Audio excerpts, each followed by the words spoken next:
All right, welcome back to the channel. It's your boy Fanan. And in this video, was it a robbery? Teofimo Lopez wins a absolute stinker of a fight against Jarmaine Ortiz. Let's talk about that in this video.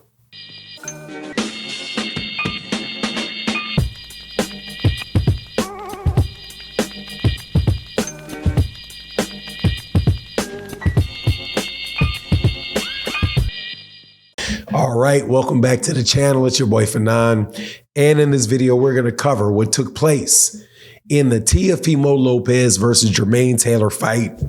And I got to tell you, what a terrible fight. What an absolutely, positively boring fight. However, I am absolutely happy that Teofimo Lopez won that fight because Jarmaine Ortiz made Shakur Stevenson look like Julio Cesar Chavez. But before I get into that, though, let me welcome you back to the channel. If you are new to the channel, hit that subscribe button, minus my hoarse voice. If you're a longtime subscriber and supporter of the channel, thank you guys so much. But yeah, man, I had a blast. I had a blast because I was on Twitter and people were talking about Jarmaine Ortiz is winning. Jarmaine Ortiz is winning. I was looking at the scorecards on ESPN, but I kept the volume down the entire time. And all I did was watch the fight. If you listen to boxing matches with the volume on, stop doing that. Turn the volume off and watch the fight for yourself. Don't pay attention to their CompuBox stats. Don't listen to what Tim Bradley is saying about what the fighter should do, what the fighter is not doing that they should do. Oh, he's not cutting off the ring. He needs to throw his jab more. Dog, that has nothing to do with whether or not punches are landing, whether the punches that are landing are clean and effective, whether or not the aggression is effective, whether or not they are really utilizing a defense and ring generalship, whether or not Tim Bradley agrees that with your strategy is not a scoring criteria for boxing. So as I watch Jarmaine Ortiz moving and moving and moving and moving and moving and moving and moving and moving and moving and moving and moving and moving, and I see Teofimo Lopez stalking him,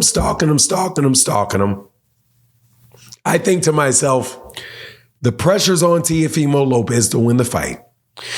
The commentators are going to focus solely on whether or not Teofimo Lopez is looking good in the fight and completely lose how you're actually supposed to score it. So when the scorecards came out really, really wide, I have to tell you, I laughed because most times that we talk about robberies in boxing, it's because, at least in my opinion, that the commentators are busy telling you who's winning and who's losing. And you don't realize how often they get it completely wrong until you actually turn them off and try to score the fight yourself. The only aggression that was effective was Teofimo Lopez because he was the only one being effective. There was no real ring generalship by either guy. The defense was effective for both guys because they both got hit about the same amount. Teofimo Lopez was coming forward, but he really wasn't getting hit. So the only real thing that was there was the aggression on the part of Teofimo Lopez. And even that was very minimal. You really have maybe a tad bit of effective aggression. At the end of the day, though, you do not take the rounds from the champion by moving and moving and moving and moving and moving and moving and moving and moving. So when I heard how wide the scorecards were, I was like, okay, was that in Vegas? I'm not sure if that was in Vegas. If that was in Vegas, they score for the aggressor. So no, I don't think the fight was a robbery. I think the scorecards were a little bit wide for sure. But Jarmaine Ortiz had to know that you got to go try to get that dude, because Teofimo Lopez, when you compare him to Jarmaine Ortiz, is the money guy. He's the champion. He's the guy that Bob Arum thinks can be a star, that he can match up with his other stars, that whoever it is that stadium that it was in or the arena that was in wants to come back.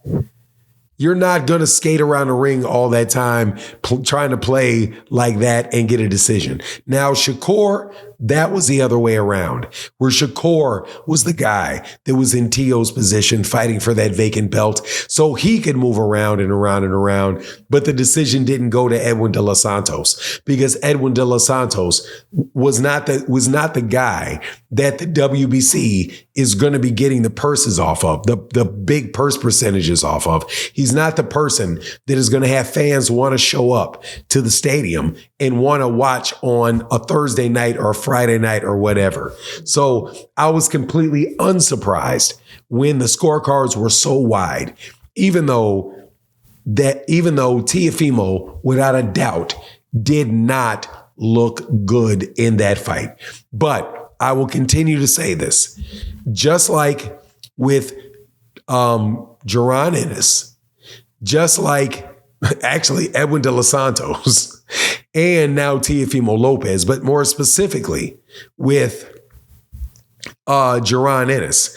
When you fight somebody that has no intention on keeping their feet still for nothing, man, good luck in cutting that off, because as soon as you take a step this way, he's going to literally sprint the other way.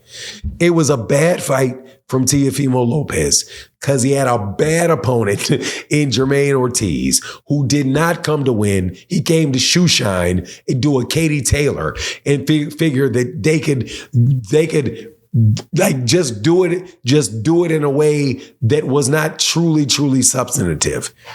That man needed to sit down at times and really fight with Teofimo Lopez to get that title and take that man's title, but he didn't do it.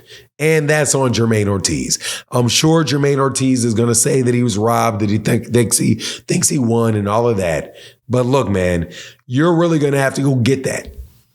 When you're not the money man, you're going to have to go get that. Just like with Dimitri Bivol when Canelo fought Bivol. Now, Bivol wound up winning, but the fight was way closer than it would have been, than it should have been. And Dimitri Bivol stepped on the gas and made sure he won those rounds convincingly by having Canelo up against the ropes, throwing combinations on Canelo. If he would have just kept slipping and moving, grab him, throw a couple shots, more than likely he would have lost his belt. And Canelo Alvarez would have been a two-time 168-pounder. But anyway, that's my take. Please let me know what you think in the comment section. And with that, I'm out. Deuces.